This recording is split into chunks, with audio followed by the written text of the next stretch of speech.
መጾም ከባድ እየሆነ ነው። እንግዲህ እስከ 9 ሰዓት እኮ መጾም የሚችል ሰው እየጠፋ ነው። መጸለይ ከባድ እየሆነ ነው። ማስቀደስ ችግር እየሆነ ነው። እዚህ አካባቢ ብቻ እኮ በመቶ ሺዎች የሚቆጠሩ ሰዎች አሉ። ማስቀደስ ሁሉ አቅቶት ነው። እየቻለ አለመቻል የሚያበረታውን የሚያጠነክረውን የእግዚአብሔርን ጸጋ ማጣት ነው። ቅዳሜ ከመጠጥ ቤት ራሱን ጠብቆ እሁድ ማለዳ መጥቶ የሚያስቀድስ ብዙ ወንድ መጠጥ ቤት ነው እያደረ ያለ። ትላንትና እግዚአብሔር ካልሲ የቀየረለት ትላንት ምንም የሌለው በባዶ ሜዳ በባዶ ኪስ የነበረው የእግዚአብሔር ኪሱን ሞልቶለት ቅዳሜ የአዲስ አበባ ባለሀብት ሁሉም ባይባልም እንኳን ሆቴል ቤት ነው ያለው። ይሄ ደግሞ ትልቅ ውርደትና ኪሳራ ነው። እኔ እኮ እግዚአብሔር መሐሪ ባይሆን ወገኖች ከሰማይ እንደው እሳት ይዘንብልን። እናንተ ለምኑ፣ ካልለመናችሁ ነፃ ፈቃዳችሁን ካልተጠቀማችሁ እግዚአብሔርም አይረዳችሁ። አንተ ፈቃደኛ ነው ወይ እግዚአብሔር እንዲረዳ? ፈቃደኛ ከሆንክ እግዚአብሔር ይረዳል። ነገር ግን መጀመሪያ ያንተ ፈቃድ፣ ካንተ ፈቃድ ቀጥሎ እግዚአብሔር ያግዛል። ለዛ ነው አንኳኩ የተባለው። በር ላይ ቁሙ አልተባለም። ምን በሉን የተባለው? አንኳኩ የተባለው። መዝጊያውን ምቱ ይከፈትላችኋል፣ ለምኑ ይሰጣችኋል። መጽሐፍ ቅዱስ አትለምኑና አትቀበሉ ይላል። ወገኖቼ እግዚአብሔርን መፍራት እግዚአብሔር ያየኛል ማለት የሚጸልይ ሰው ጸጋ አለው። ደቀ መዛሙርቶቹ በአንድ ልብ ሆነው ሲጸልዩ፣ ልባችሁ ንጹህ አድርጋችሁ በአንድ ልብ በጋራ ጸልዩ። አንድ ልብ ሆናችሁ ጸልዩ። ጌታ ሆይ ልጆቼን ባርክልኝ፣ ትዳሬን ባርክልኝ፣ ንብረቴን ባርክልኝ፣ የባለቤቴን ስልጣን ባርክ፣ የባለቤቴን ስራ ባርክ፣ የባለቤቴን ሐሳብ ባርክ፣ የባለቤቴን መንፈስ ባርክ፣ የባለቤቴን እግር ባርክ፣ የባለቤቴን ሰውነት ባርክ። መችልም ልኛ የሚስቴን አንደበት ባርካት፣ የሚስቴን ንግግር ባርከው፣ የሚስቴን ሞያ ባርከው። የትምህርታችን መነሻ ሐሳብ የሚሆነው እኔ እስከ ዓለም ፍጻሜ ድረስ ሁልጊዜ ከእናንተ ጋር ነኝ የሚለው ይሆናል። የቅዱስ ማቴዎስ ወንጌል ምዕራፍ 28 ከቁጥር 19 በቅንፍ 20 ላይ የምናገኘው ኃይለ ቃል። ሁላችሁም ይሄንን ቃል ከኔ ጋር ትላችሁ እኔ እስከ ዓለም ፍጻሜ ድረስ ሁልጊዜ ከእናንተ ጋር ነኝ። እግዚአብሔር ከሁላችን ጋር ይሁን። ታዳጊ እግዚአብሔር የእስራኤል ቅዱስ እግዚአብሔር እንዲህ ይላል፣ እኔ የሚረባህን ነገር የማስተምር በምትሄድበት መንገድ የምመራ አምላክ እግዚአብሔር ነኝ። ታዳጊ የእስራኤል ቅዱስ እግዚአብሔር እንዲህ ይላል፣ እኔ የሚረባህን ነገር የማስተምር በምሄድበትም መንገድ የምመራ እኔ አምላክ እግዚአብሔር ነኝ። እግዚአብሔር ሁላችንን ይምራን ወገኖቼ። እግዚአብሔር ያልመራው ሰው ቢያይም ማየት ስለማይችል፣ እግዚአብሔር ያልመራው ሰው ቢሰማም መስማት ስለማይችል እግዚአብሔር ሁላችንንም ይምራን። እኔ እስከ ዓለም ፍጻሜ ድረስ ሁልጊዜ ከእናንተ ጋር ነኝና አትፍሩ። ይሄንን ቃል እንግዲህ ጌታ ባረገ ጊዜ ደቀ መዛሙርቱን ኃይልን ከላይ እስከምልክላችሁ ድረስ በኢየሩሳሌም ቆዩ አላቸው። እንግዲህ ከ10 ቀን በኋላ ደግሞ የዛሬው እንደ ቤተ ክርስቲያን አስተምሮ ቤተ ክርስቲያን የልደት ቀኗ ዛሬ ነው። ደቀ መዛሙርቶቹ በማርቆስ እናት ቤት ተሰብስበው ሳሉ ፈርተውም ተጨንቀውም በአንድ ልብም ደግሞ እየጸለዩ ሳሉ፣ በስንት ልብ ወገኖቼ? በስንት ልብ? በአንድ ልብ ሆኖ በማርቆስ እናት ቤት ውስጥ እየጸለዩ ሳሉ ጌታ በ40ኛው ቀን ባረገ ዕለት እኔ ኃይልን እስከምልክላችሁ ድረስ በኢየሩሳሌም ቆዩ ብሏቸው ነበር። አትናገሩም ያላቸው ነገር ነበር። በደብረ ታቦር የእግዚአብሔርን ኃይልና ጸጋ እስከሚቀበሉ ድረስ ባሉበት ተረጋግተው እንዲቆዩ። የዛሬው ዕለት የመንፈስ ቅዱስ በዓል ወይ ደግሞ በዓለ ጰራቅሊጦስ ይባላል። እንደ ቤተ ክርስቲያን በተለይ ኢትዮጵያ ኦርቶዶክስ ተዋሕዶ ቤተ ክርስቲያን ካሉት 9 አበይት በዓላት አንዱ የዛሬው በዓል። እንግዲህ ከጠዋቱ ከማለዳ 3 ሰዓት አካባቢ በጣም የሚያስፈራ የሚያንጎደጉድ የአውሎ ንፋስ ድምፅ ሰሙ ይላል ኦሪት ዘፍጥረት በታላቁ በመጽሐፈ ኢዮብ ምዕራፍ 38 አካባቢ ላይ ስታነቡ ታላቁ የእግዚአብሔር ሰው ኢዮብ መከራ በበዛበት ጊዜ አሁንስ እግዚአብሔር መጥቶ እኔና እግዚአብሔር በተነጋገርን አለ። ለምን መከራው በዝቶበት ነበር፣ ስቃይ ያሳለፈ ነበርና ይሄን ቃል ሲናገር እግዚአብሔር በሚያስፈራ በሚያንጎደጉድ በሚገርም ድምፅ ተናገረው ይላል። በውኑ የሚከራከር ሰው ከእግዚአብሔር ጋር ይከራከራል ወይ? እንግዲህ ወገብህን ታጠቅ፣ ለኔ መልስ መልስልኝ። የሚከራከር ሰው ከእግዚአብሔር ጋር ይከራከራል ወይ አለው። እኔ የጫጩት ድምፅ እሰማለሁ፣ አንተ ትሰማለህ ወይ? እኔ የተወለደች እናት ብላቴናዋን ከእናትየው ጡት ጋር አገናኛለሁ። ዓይኑ ያልተከፈተውን ጫጩት እመግባለሁ፣ አንተ መመገብ ትችላለህ ወይ? ኦሪዮን የሚባለው ኮከብ አሰማራለሁ፣ አንተ ታሰማራለህ ወይ? መባረክት እኔ በዚህ ነኝ ይሉኛል፣ አንተ ይሄን መልስ ይሰጡታል ወይ? በእውነት የሚከራከር ሰው ከእግዚአብሔር ጋር ይከራከራል ወይ? በባህር ውስጥ የሚታየውን ትልቁን ከብረት የጠነከረ የጀርባ ወገብ ያለውን ታላቁን አውሬውን የማስተዳደር የምመራው እኔ ነኝ፣ አንተ ይሄን ትመራለህ ወይ? ሰጎን ከአፈር ስር የቀበረችውን እንቁላል ሌላ ሰው ሌላ ከብት እንዳይረግጥባት ሰጎኗ እንቁላሉን ከአፈር ስር ትቀበራለች። ይሄ እኔ እጠብቅላታለሁ፣ አንተ መጠበቅ ትችላለህ ወይ? የሚከራከር ሰው ከእግዚአብሔር ጋር አይቀር። ጌታ ሆይ አንዴ ተናግሬያለሁ፣ ዳግመኛ አልናገርም፣ ይቅር በለኝ። መጨረሻ ላይ ኢዮብ በነገራችን ላይ ሁሉን ታደርግ ዘንድ ሐሳብ የሚከለከል ዘንድ ከቶ እንደማይቻል በሕይወቴ አሁን አወቅኩ ይላል። እግዚአብሔር ብዙ ጊዜ ሲናገር የሰማነው በቸርነቱ ልክ ለኛ በተገለጠው ልክ የእግዚአብሔርን ድምፅ የጆሮ ታንቡር መስማት አይችልም። ብርሃኑን ማየት ስለማይችሉ ነው ደቀ መዛሙርቱ በደብረ ታቦር በግንባራቸው የተደፉት። እግዚአብሔር ግን በረድኤቱ በቸርነቱ በመጠናችን ይገለጥልናል። በምንችለው ልክ ማለዳ አካባቢ ላይ የሚያስፈራ የሚያስደነግጥ አውሎ ንፋስ መጣ። በእሳት አምሳል መንፈስ ቅዱስ በእያንዳንዱ ራሳቸው ላይ ወረደላቸው። የሀገሬው ሰው 72 ቋንቋ ይናገር ነበር። በ72 ቋንቋ መናገር ቻሉ። ያ መንፈስ ቅዱስ ምስጢርን የሚገልጽ መንፈስ ነበር። የሚያጨክን መንፈስ ነበር። የሚያጀግን መንፈስ ነበር። የሚያስደስት መንፈስ ነበር።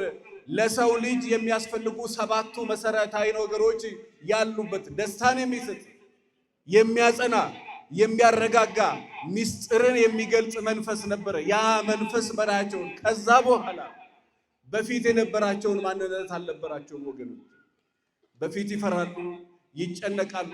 ቤቴን ትቼ ኑሮዬን ትቼ ይላል። ይመጣ ይሆን ይላሉ፣ አይመጣም ይሆን ብዙ ነገር ይላሉ። ከዛ በኋላ ግን ቆራጦች ሆኑ። ለምን? ያ መንፈስ የሚያጸና መንፈስ ስለነበር፣ የሚያጀግን መንፈስ ስለነበር፣ የተሰወረውን ምስጢር የሚገልጽ መንፈስ ስለነበር፣ የእግዚአብሔር መንፈስ ቅዱስ የተሰወረውን ምስጢር የሚገልጽ። እነ ቅዱስ ጊዮርጊስ ምን አጠነከራቸው ብላችሁ ብትሉት ያ መንፈስ በመንኮራኩር እስከሚፈጩ ድረስ። እነ ኢሳይያስን ምን አጠነከራቸው? በመጋዝ እስከሚተረተሩ ድረስ።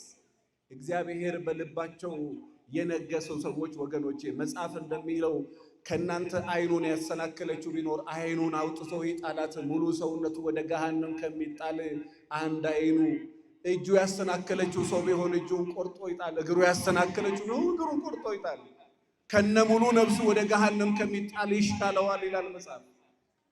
ራሳቸው ላይ የጨከኑት የገዛ ስጋቸው ላይ ለምንድን ነው ካላችሁ የሚያጸናውን የሚያበረተውን የሚያጨክነውን ያንን መንፈስ ቅዱስ ጸጋ ስለተቀበሉ። የእግዚአብሔር መንፈስ ከሁላችን ጋር ይሁን ወገኖቼ። እኛ ሁሉ ነገርም ኖሮን ፈሪዎች ነን። የፍርሃት መንፈስ በውስጣችን አለ። ሰው ደግሞ ሲፈራ ማመን አቁሟል ማለት ነው። መፍራት ሲጀምር ማመን አቁሟል ማለት ነው። ማመን ሲጀምር መፍራቱ ይቀራል። ለምን?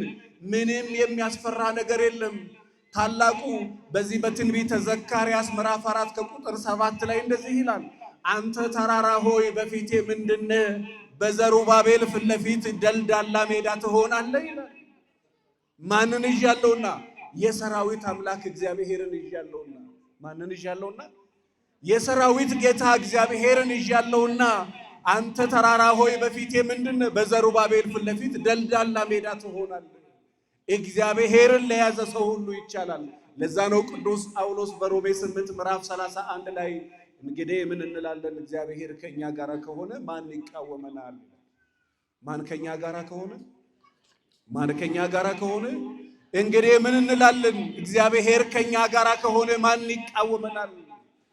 ወገኖቼ እንግዲህ የሰው ልጅ በዚህ ምድር ላይ ከእግዚአብሔር ጋር ሲሆን የእግዚአብሔር ጸጋና መንፈስ ቅዱስ ከሱ ጋር ሲሆን እግዚአብሔር ያልተለየ ሰው ሲሆን እዚህ ምድር ላይ ምንም የሚያስጨንቀውና ምንም የሚያስፈራው ነገር የለም።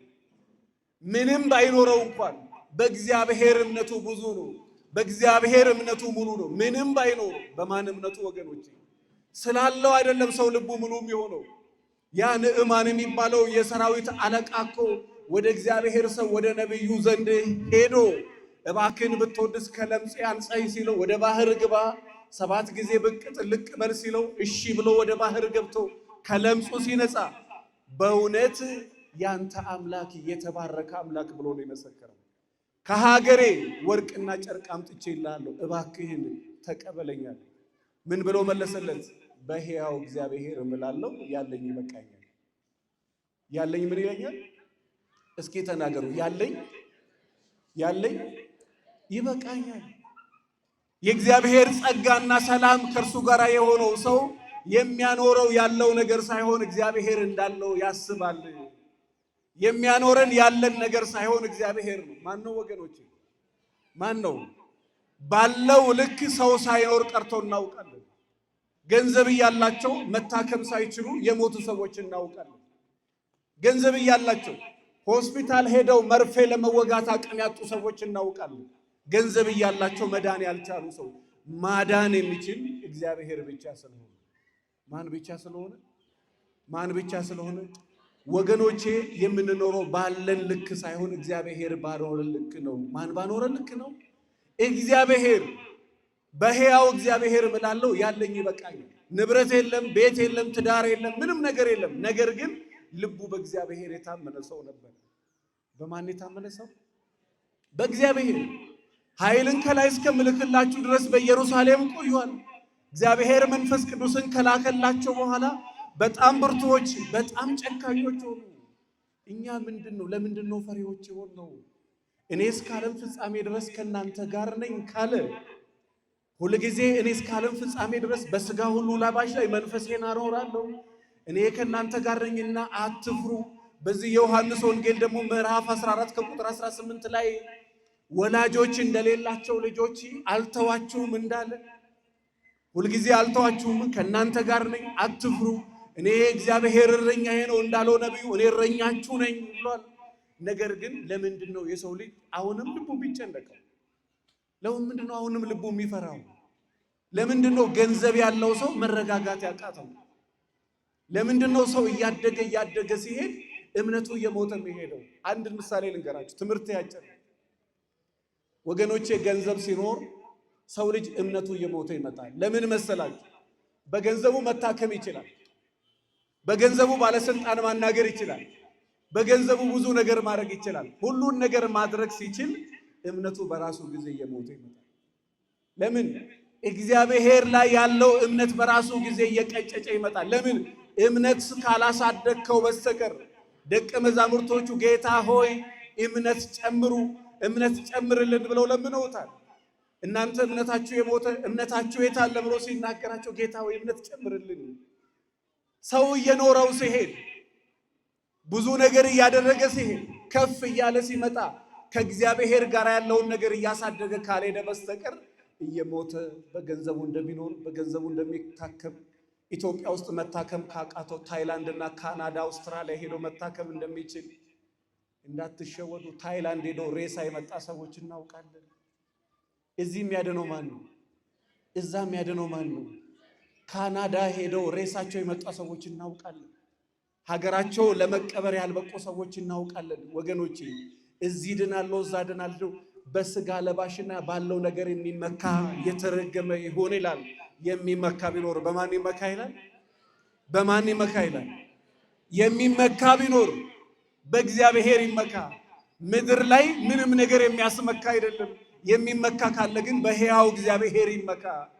ይሄ የመንፈስ ቅዱስ ጸጋ ለምን ያስፈልገናል ብላችሁ ካላችሁ ወገኖቼ ለመጽናት ለመጨከን እንግዲህ እስከ 9 ሰዓት እኮ መጾም የሚችል ሰው እየጠፋ ነው። መጾም ከባድ እየሆነ ነው። መጸለይ ከባድ እየሆነ ነው።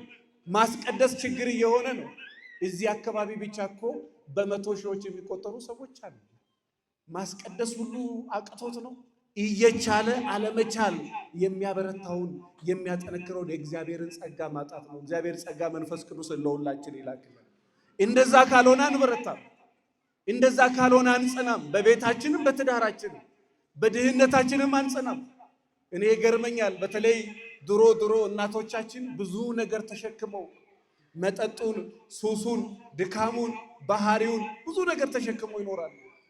የዛሬ ዘመን ሴት የዛሬ ዘመን ወንድ ምንም መሸከም አይችልም። ከናንተ ለመለየት ሰበብ ነው የሚፈልገው። በዚህ የሆነ ነገር ብታረግለት በዚህ የሆነ ነገር ይላል። በዛ የሆነ ነገር ብታረግ በዛ የሆነ ነገር ይላል። በዛ የሆነ ነገር ብታረግ በዛ የሆነ ነገር ይላል። የምንወልዳቸው ልጆችን ምስጋና ያውቁም። አባት የባንክ ቤት በር ላይ ቆሞ ጠዋትና ማታ በፈረቃ እየሰራ እያሳደገው ልጅ አባቱን ውለታ ያውቅ። አባት ደግሞ ልጁን አይመርቅም። አባቶቼ ካላችሁ ግን ልጆቻችሁን መርቁ። ልክ ይስሐቅ ልጁ ያዕቆብን እንደመረቀው ልጁ ያዕቆብን ይስሐቅ ልጁ ያዕቆብን እንዲህ ብሎ መረቀው። እግዚአብሔር የሰማይ ጠል የምድርን በረከት የተትረፈረፈ እህልና የወይን ጠጅ ይስጥህ። ነገስታት ይገዙ፣ ህዝቦች አንገታቸውን ደፍተው ይገዙልህ። የወንድሞች ጌታ ሁን፣ የእናት ልጆች አንገታቸውን ደፍተው ይገዙልህ። የሚረግሙ የተረገሙ ይሁን፣ የሚባርኩ የተባረኩ ይሁን ብሎ መረቀው ይላል። እናቶች ልጆቻችሁን መርቁ። አባቶች እንደ አባት ሆኑ፣ ልጆቻችሁን መርቁ። ልጆች ደግሞ የልጅ ባህሪ ይኑራችሁ። ወገኖቼ ዛሬ እንዲወዷችሁ ሳይሆን ኬክ የምታስልሱት ዛሬ ቢጦላችሁ ነገ ለህይወታቸው የሚጠቅመው። ልጆችም እንደ ልጅ ሁኑ። አንድ ልጅ እንደ ልጅ የምትሳመው እንደ ልጅ የምትታቀፈው የልጅ ባህሪ ሲኖራት። የልጅ ባህሪ የሌላትን ማንም አያቅፋት፣ ማንም አይስማት። ነገ አንቺ በህይወተ ሥጋ ብታርፊና ብትሞቺ ማንም አያሳድጋትም። ምክንያቱም የልጅ ባህሪ የላትም ልጅሽ። ለምን? እንደ ልጅ ባህሪ እንዲኖራት አድርገሽ አላሳደግሽም። እኛ ደግሞ ለልጆቻችን ስነ ምግባር ከማስተማር መጀመሪያ እኛ ስነ ምግባር አለን ወይ? በዚህ በኩል እግዚአብሔር ሆይ ሰላም እፈልጋለሁ ሰላም ስጠኝ ብሎ የለመነ ሰው በዚህ በኩል ሚስቱን ከከሰሰ ሰላም አይፈልግም ማለት ነው። ሰላም የሚፈልግ ሰው ለሚስቱ ሰላም ይሰጣል። ሰላም የሚፈልግ ባል ለሚስቱ ሰላም ይሰጣታል። ሰላም የምትፈልግ ሴት ለባለቤቷ ሰላም ትሰጣለች። ቤታቸው የመከባበር ቤት ነው። ችግርም ቢኖር ወደ ፍርድ ቤት አይሄዱም። ፍርድ ቤት ችግር አይፈታም። ምን አይፈታም? ምን አይፈታም? ተናገሩ። ችግር ይፈታል? አይፈታም። ለመፋታት ነው ሰው ፍርድ ቤት የሚሄደው። ነገር ግን ፍላጎቱ ካላቸው ጌታ ሆይ ከባለቤቴ ጋር አጽናኝ ብለሽ ለምን እስኪ በሉ እስኪ ከባለቤቴ ጋር ምን በለኝ። ግማሾቻችሁ መሯቸዋል መሰለኝ አትናገሩ ነው አላገባችሁም። ከባለቤቴ ጋር አጽናኝ በይ እስኪ ተናገሪ፣ ግድ የለሽም። አዎ እግዚአብሔር ያጽናሽ። ከሚስቴ ጋር አጽናኝ በል እስኪ። አዳማ ነው የት ነው እንደዚህ አይነት ትምህርት ሳስተምር ከየትኛው ጋር አለ? እንደ ቤተ ክርስቲያን ስርዓት እንግዲህ ለአንድ ወንድ ቅዱስ ጳውሎስ አንድ ወንድ አንድ ሴት ትኑረው፣ አንድ ሚስት። ለአንድ ሴትም ስንት ወንድ ይኑራት? አንድ ወንድ ይኑራት። ከጋብቻ በፊት ደግሞ ምንም ንክኪ ቢቻላችሁ ቅዱስ ጳውሎስ እንደኔ ኑሩ፣ ንጽህናችሁን፣ ድንግልናችሁን፣ ክብራችሁን ጠብቆ እባካችሁን የ17 ዓመት የ18 ዓመት የ20 የ25 ዓመት ልጅ ያላችሁ ሰዎች ያው እግዚአብሔር ምስክሬ ነው፣ ብትጠላሽም ስነ ስርዓትሽን ያዢ፣ ክብርሽን ጠብቂ ይበሏት። ልጆች በ16 ዓመታቸው ፋርማሲ ሄዳችሁ አንዳንድ ነገር ካጠናችሁ የወሊድ መከላከያ ይቅማሉ። መኝታ ቤታቸው ላይ በዝሙት ፊልም እየሞቱ ነው። የ16 ዓመት የ17 ዓመት ህፃናት ያላችሁ፣ የ20 ዓመት ያላገባችሁ ጎረምሳ ሴት ካላችሁ ምከሩ፣ ተቆጡ። ዛሬ ኢትዮጵያ ውስጥ ትላንትና የነበረው በወር በቀን 2900 ውርጃ ነበር። አሁን ወደ 4000 ተጠግቷል። በአንድ ወር ነው የሚነግራችሁ። ሆስፒታል ውስጥ በመድኃኒትና በማስወረጃ ጽንስ ግማሹ ደግሞ ባለትዳር ሆኖ፣ ግማሹ ደግሞ በቁርባን ተጋብቶ። እኔ እኮ እግዚአብሔር መሐሪ ባይሆን ወገኖቼ ከሰማይ እንደው እሳት ይዘንብ ነበር። አሁንም ግን ከሰማይ ዝናብ ብቻ የሚዘንብ እንዳይመስላችሁ እሳትም ይዘንባል።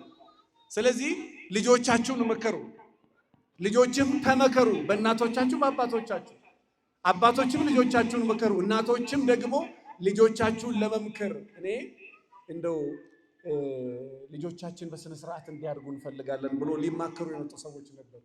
እናንተ ስነ ስርዓት አላችሁ ወይ? ትደማመጣላችሁ ወይ? ትከባበራላችሁ ወይ? ቅዳሜ ከመጠጥ ቤት ራሱን ጠብቆ እሁድ ማለዳ መጥቶ የሚያስቀድስ። እኔ በእውነት እናንተን ራሱ በማየቴ እግዚአብሔር ይባርካችሁ። ብዙ ወንድ መጠጥ ቤት ነው እያደረ ያለው። ትላንትና እግዚአብሔር ካልሲ የቀየረለት፣ ትላንት ምንም የሌለው በባዶ ሜዳ በባዶ ኪስ የነበረው እግዚአብሔር ኪሱን ሞልቶለት ቅዳሜ ቅዳሜ የአዲስ አበባ ባለሀብት ሁሉም ባይባልም እንኳን ሆቴል ቤት ነው የሚያድሩት። ይሄ ደግሞ ትልቅ ውርደትና ኪሳራ ነው። እግዚአብሔር ይማረን ወገኖቼ። አዎ ሴቶች ባሎቻችሁን መከሩ፣ ባሎችም ደግሞ ተመከሩ፣ አባቶችም ተመከሩ፣ ወንድሞችም ተመከሩ። እናንተ እነሱን ካላጸናችሁ፣ እነሱ እናንተን ካላጸናችሁ፣ ሁለታችሁ መካከል የመከባበር የመደማመጥ የመተሳሰብ የሰላም ነገር ከሌለ ሰላሙ መንፈስ ቅዱስ የሚያጸናው መንፈስ ቅዱስ የሚያበረታው መንፈስ ቅዱስ ቤታችሁ እንዴት ይገባል? ቤታችሁ እንዴት ይገባል? ቤታችሁ ሰላም ከሌለ የሰላሙን ጌታ እባክህን ወደ ቤቴ ግባ በሉት። እናንተ ለምኑ፣ ካልለመናችሁ ነፃ ፈቃዳችሁን ካልተጠቀማችሁ እግዚአብሔርም አይረዳችሁ። እግዚአብሔርም ለመርዳት ወገኖቼ ቢላ እንደዚህ የያዘ ሰው ቢላ በእጁ እንደዚህ የያዘ ሰው መጀመሪያ ለማስለቀቅ የሰውየው ፈቃድ ያስፈልጋል። ያስፈልጋል። ቢላውን ወደዚህ የምትጎትቱ ሰውየውን ያርደዋል። ወደዚህ የምትጎትቱ እጁን ይገነጥላል። መጀመሪያ የማን ፈቃድ ያስፈልጋል? የማን? የባለቤት ፈቃድ። አንተ ፈቃደኛ ነው ወይ እግዚአብሔር እንዲረዳ? ፈቃደኛ ከሆንክ እግዚአብሔር ይረዳሃል። ነገር ግን መጀመሪያ ያንተ ፈቃድ፣ ካንተ ፈቃድ ቀጥሎ እግዚአብሔር ያግዛል። ለዛ ነው አንኳኩ የተባለው። በር ላይ ቁሙ አልተባለም። ምን በሉን የተባለው? አንኳኩ ነው የተባለው። መዝጊያውን ምቱ ይከፈትላችኋል፣ ለምኑ ይሰጣችኋል። መጽሐፍ ቅዱስ አትለምኑምና አትቀበሉም ይላል። በእውነት ትዳር ያላችሁ ሰዎች እግዚአብሔር ትዳራችሁን የሰላም ትዳር ያደርግላችሁ፣ የመከባበር የመተሳሰብ ትዳር ያደርግላችሁ።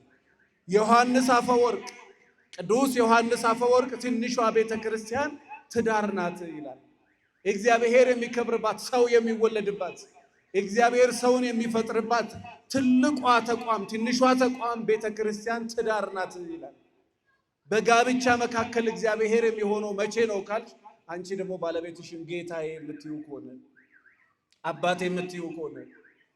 አንድ ጊዜ እንደዚህ ብዬ ሳስተምር አንተ ትቀልዳለህ፣ ጌታዬ ማለቱ ቀርቶ እንደው በስነ ስርዓት ደህና ዋልክ ብትለኝ።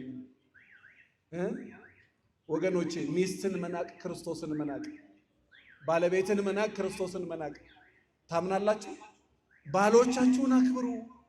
ቤተ ክርስቲያን ነጠላ ለብሶ ከመምጣት ራሱ ሚስት ባለቤቷን ይቅር ማለት አለባት፣ ባለቤቷን መውደድ አለባት። ዛሬ ራሱ እዚህ ቁጭ ያላችሁ ሰዎች ካላችሁ የእግዚአብሔር ጸጋ እጥፍ እንዲበዛላችሁ እንደው በውስጣችሁ ቂም ካለ ይቅር ለእግዚአብሔር ብያለሁ በሉ። እኔ ትቻለሁ እግዚአብሔር ይተውልክ በሉ። ወንዶችም ደግሞ ከሚስቶቻችሁ ጋር ተቀያይማችሁ እዚህ የመጣችሁ ካለ እኔ ይቅር ብያለሁ እግዚአብሔር ይቅር ይበል በሉ። ምክንያቱም ቂም አዝሎ ተንኮል አዝሎ ነገር አዝሎ ተኮራርፎ መኝታ ለይቶ አልጋ ለይቶ እንደ ባልና እንደ ሚስት ሳይተያዩ እየተናናቁ የአብርሃምና የሳራ ትዳር በዛ ዘመን መከራ ነበር፣ መከራ ነበር። የሚበሉት እስከ ማጣት ብዙ ችግር ውስጥ እስከ ማለፍ ድረስ። ግን ባለቤቷን ጌታዬ ትለው ነበር። እስኪ ጌታዬ በይ ኮስተር አለች ይባላል አይባልም? ከእግዚአብሔር በታች ያሉ ጌቶች አሉን እኮ። አለቆቻችን ጌቶቻችን ናቸው። መሪዎቻችን ጌቶቻችን ናቸው። ባሎቻችን ጌቶቻችን ናቸው። ይቻላል አይቻልም? እናቴ መቤቴ ሚስትን ማለት ይቻላል አይቻልም? ወጣ ያለ ትምህርት ነው የሚመስለው። ዝም አላችሁ። እንግዳ ትምህርት አይደለም። ሚስትን ማክበር ማንን ማክበር ነው? ሚስትን እናቴ መቤቴ ማለት ይቻላል አይቻልም? ይቻላል አይቻልም? አዎ። ባልን ጌታዬ አባቴ ማለት ይቻላል አይቻልም? ጎንበስ ብሎ እግር ማጠብ ይቻላል አይቻልም? እስኪ የባሌን እግር አጥባለሁ የምትል መጽሐፍ የሚሸልማት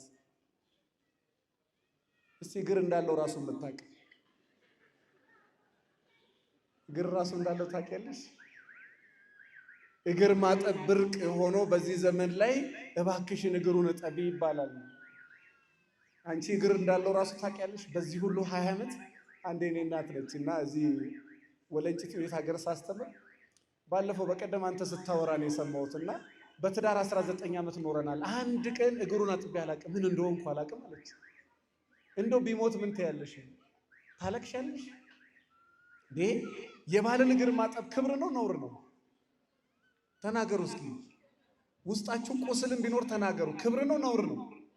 አዎ ሚስትን እንደ ሚስትነቷ ማክበር መውደድ፣ በተለይ ደግሞ ሚስትን ማገልገል ጎንበስ ማለት ሚስትን ማገዝ ክብር ነው ነውር ነው? ክብር ነው ነውር ነው? አዎ ይህን ትምህርት በነገራችን ላይ ላለፉት 100 ዓመታት ቤተክርስቲያን በደንብ አላስተማረችው። ለዛ ነው እንደ እንግዳ ሰው ደንግጦ የሚሰማው። እውነታው ግን እሱ ነው። ቤተክርስቲያን ተዋደዱ ትላለች፣ ተከባበሩ ትላለች። ክርስቶስ የሰማይና የምድር ጌታ ጎንበስ ብሎ የደቀ መዛሙርቱን እግር አጠበ ይላል። የማንን እግር ታዲያ? አንተ ማን አንተ? አንቺ ማንሽ? የሰማይና የምድር ጌታ እግዚአብሔር ጎንበስ ብሎ የደቀ መዛሙርቱን እግር ካጠበ፣ እንደውም ቅዱስ ጴጥሮስ ልጠብ ሲለው አታጠበኝም፣ ልጠብ አታጠበኝም። እንግዲህ እኔ ካላጠብኩ አንተ አትነጣም። በቃ እንደዛ ከሆነ ሙሉ ሰውነቴን እጠበኝ። እግዚአብሔር ይጠበን ወገኖች። የባሎቻችሁን እግር እጠቡ። የነሱ ክፋትና ተንኮል ላለ ብድራትን የሚከፍል ማን ነው? ማን ነው? ብድራትን የሚከፍል እግዚአብሔር ነው። የሚያጸናው የእግዚአብሔር መንፈስ እንዲያጸናችሁ በጋራ ደግሞ ጸልዩ። የዚህን ዘመን መከራ ማለፍ የሚቻለው በባልና በሚስት መካከል በጋራ ጸሎት ሲኖር ነው። እግዚአብሔር መንፈስ ቅዱስ ጸጋ ሲኖር ነው። የማይታየውን ነገር ማየት ሲቻል ነው። ትዕግስት ሲኖር ነው። መቻል ሲኖር ነው። እኔ ይገርሙኛል እናቶቻችን 9 ልጅ ወልደው 9 ልጅ ለሀገር፣ ለዲፕሎማት፣ ለቤተ ክርስቲያን፣ ለቤተ ክህነት፣ ለጳጳሳት 9 ልጅ ወልደው ለሀገር አፍርተው ባሎቻቸው ረዘመ ሳይሉ፣ አጠረ ሳይሉ፣ ነጣ ሳይሉ፣ ጠቆረ ሳይሉ ረጅም ዓመት አብረው ይኖራል። ለምን? ለዛ ሰው ማድረግ እንጂ እነሱ እንደዚህ ያድርግልኝ አይሉ። የዚህ ዘመን ሰው ደግሞ ምንም ብታረጉለት ተመስገን አያውቅም። ለምን? ይሄ ዘመን የመጨረሻው ዘመን ነው። ሁለተኛ ጢሞቴዎስ ምዕራፍ 3 ከቁጥር 1 ላይ እንደዚህ ይላል፣ በመጨረሻው ዘመን የሚያስጨንቅ ጊዜ እንደሚመጣ ይሄን ወቁ፣ ሰዎች ራሳቸውን የሚወዱ ይሆናሉና። ምን የሚወዱ? ራሳቸውን የሚወዱ። ሰው ይወዳሉ አይልም፣ ራሳቸውን ይወዳሉ። አልተንከባከብከኝም፣ አላዳመጥከኝም፣ ጊዜ አልሰጠኝም፣ ፍቅር አልሰጠኝም፣ ብር አልሰጠኝም፣ መኪና አልሰጠኝም፣ ወንዱም ጊዜ አልሰጠኝም፣ አታከብሪኝም፣ አትወልኝም። ለሷ ብሎ ተናግሮ አያውቅም፣ ለራሱ ነው የሚናገረው። ለሱ ብላ ተናግራ አታውቅም፣ ለራሷ ነው የምትናገረው።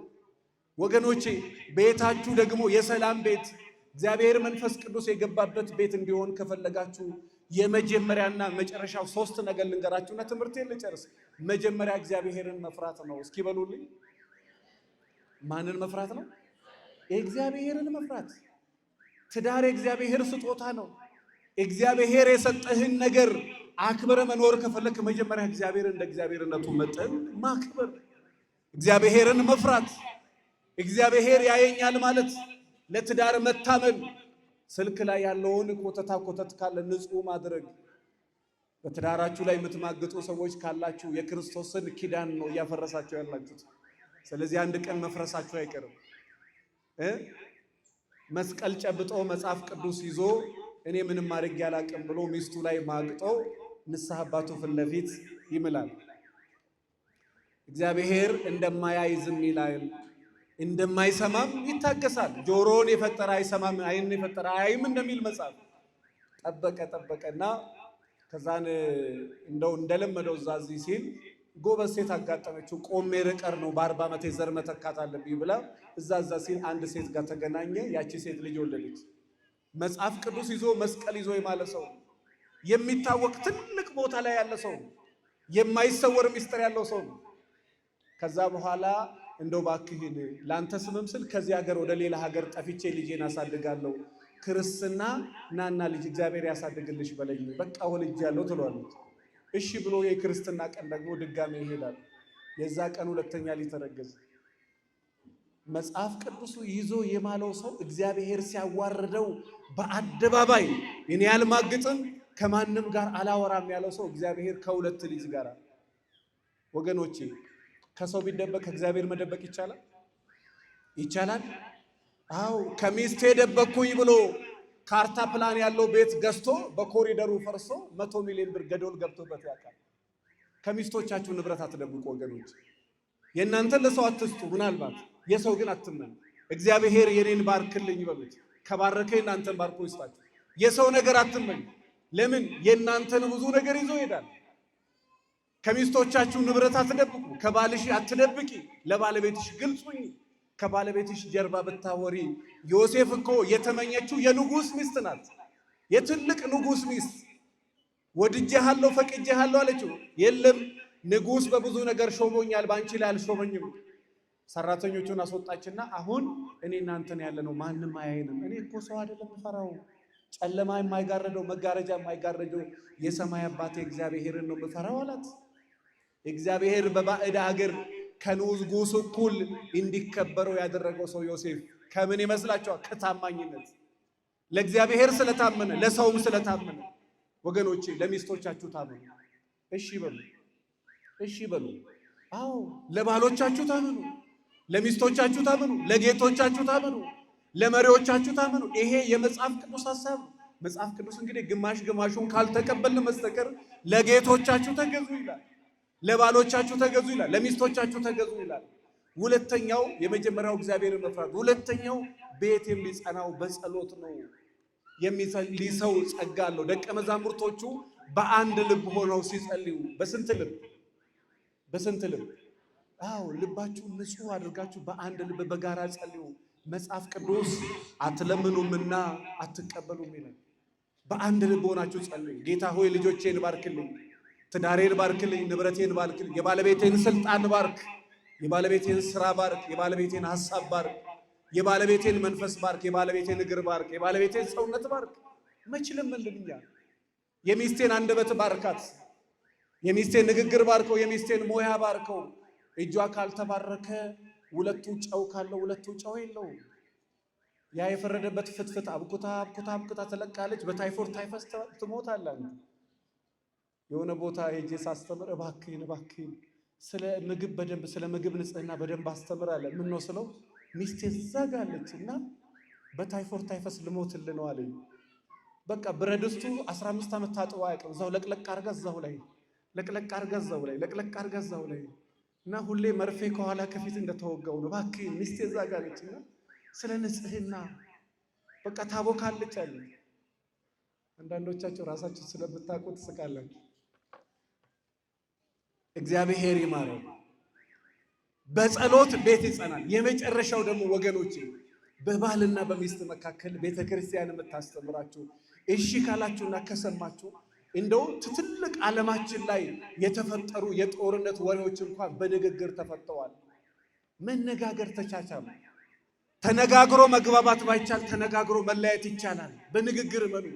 በዱላ በስድብ በንቀት በመናናቅ የሚመጣ ነገር የለም። ባልን ማክበር ራስን ማክበር ነው ብያቸዋለሁ። ሚስትህን ማክበር ራስህን ማክበር ነው ብያለሁ። መነጋገር ተለማመዱ። ከተነጋገራችሁ ብዙ ነገር ይፈታል። መነጋገር ከሌለ ግን መቆሳሰል ይበዛል። በአንድ ጊዜ ይባላል ወደ 30 ዓመት በትዳር የኖሩ ባልና ሚስቶች አቃጥለው በቃ ሊሞት ደርሶ አንድ ቀን አልጋ ላይ ተኝቶ ውሃ በማንኪያ እየተሰጠው ነበር ይባላል። ሚስቴን ጥሩልኛል፣ እሷ ቶሎ በሉ ንፍሮውን ድንኳኑን ጠጋራ ቶሎ በሉ ይሄ ሰው እየተመለሰው እንዳይነሳ ትላለች። ሰውየው ሊሞት አልጋ ላይ ተኝቶ ውሃ በማንኪያ እየተሰጠው ነው። ሚስቱ መጣች። እባክሽን እዚህ ምድር ላይ ያለን በዚህ 30 ዓመት አንድ ቀንም ተስማምተን ኖረን አናውቅም። ደስ እያለኝ ልሞት። እባክሽን ከሞትኩ በኋላ ትዳር መያዝ አለብሽ፣ ማግባት አለብሽ አለች። ትዳር ባንተ በቃኝ፣ ካንተ ውጪ ትዳር አላረገውም አለች። እባክሽን አታድክኝ፣ ማግባት አለብሽ። ብዙ ከተጨቃጨቁ በኋላ እሺ እኔ ሐሳቤ አንተ ከሞትክ ገዳም መግባት ነበር። ገዳም የሰነፍ መሰብሰቢያ ይመስለናል። ገዳም የት እናውቃለን ወገኖች?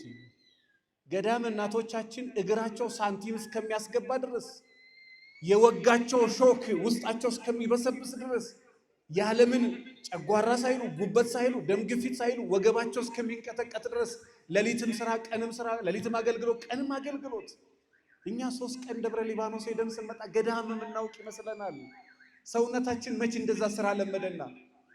ራሳቸው ላይ የጨከኑ መንፈስ ቅዱስ ያጨከናቸው ሰዎች ናቸው ገዳም የሚገቡት። ትምህርቴን ጨርሻለሁ።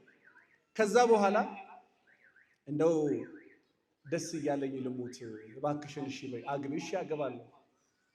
እኔ ከሞትኩ ግን ባልየውን አንቺ ነው እኔ ነኝ የምመርጥልሽ። እንዴ ማግባቱን ላግባ፣ ለምንድን ነው አንተ ባል የምትመርጥልኝ? ግድ የለሽም ደስ ብሎኝ ልሞት። እሺ በይ እሺ ምረጥልኝ።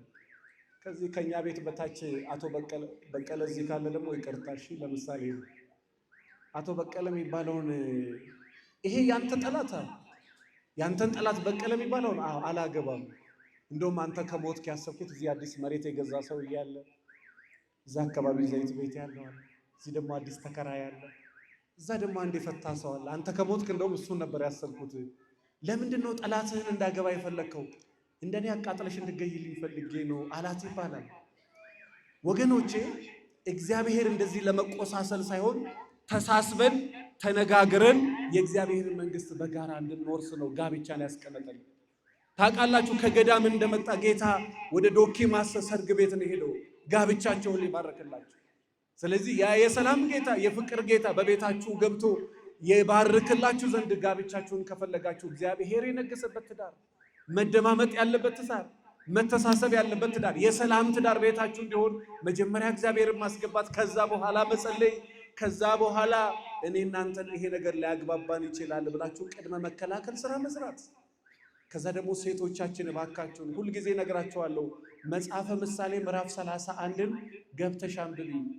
እስኪ ከሴቶች ልጠይቃ አንብቤ ያለው መጽሐፈ ምሳሌ ምዕራፍ 31ን የምትይ ታዲያ እንዴት ነው ሴት የምትሆኙ? አንድ ሰው ለታሪክ ከዛ ጋር አንድ ሰው ተገኘ። አይሽ ወንዶቹ እጃቸውን አውጥተዋል፣ አንዱ ለሶስት ሰው። አንተ ብቻን ብታነብ ምን ዋጋ አለው እሷ ካላነበበች? መጽሐፈ ምሳሌ ያዙ፣ መጽሐፈ ምሳሌ በሉ ያዙ። መጽሐፈ ምሳሌ ምዕራፍ 31 ከቁጥር 10 ጀምሮ ገብታችሁ አንብቡ። ልባሟን ሴት ማን ሊያገኛት ይችላል? ባሏን ባል የምታረገው ሴት ናት። እሷ ሴት ከሆነች እሱ ባል ይሆናል። ማልዳ ትነሳለች፣ ለሰራተኞቿ ለባለቤቶቿ ምግብ ታዘጋጃለች፣ ቀለቦቿን ከሩቅ ትሰበስባለች፣ መፍተል በሚችሉ እጆቿ ትፈትላለች ይላል። ልባም ሴት በጣም አስተዋይ፣ እግዚአብሔር የሚወዳት በእግዚአብሔር የተወደደች እግዚአብሔርን የምትፈራ ሴት የተመሰገነች ናት ይላል መጽሐፍ መጨረሻ ላይ። ከዚህ በላይ አላስረዝምባችሁም፣ ከሰዓትም እዚሁ ስልጠና ስላለ በጣም ነው የማመሰግነው። እግዚአብሔር ይጠብቃችሁ። እኔ እስከ ዓለም ፍጻሜ ድረስ ከእናንተ ጋር ነኝና አትፍሩ። እግዚአብሔር ይጠብቃችሁ፣ እግዚአብሔር ይጠብቅልን። ወስብሐት ለእግዚአብሔር።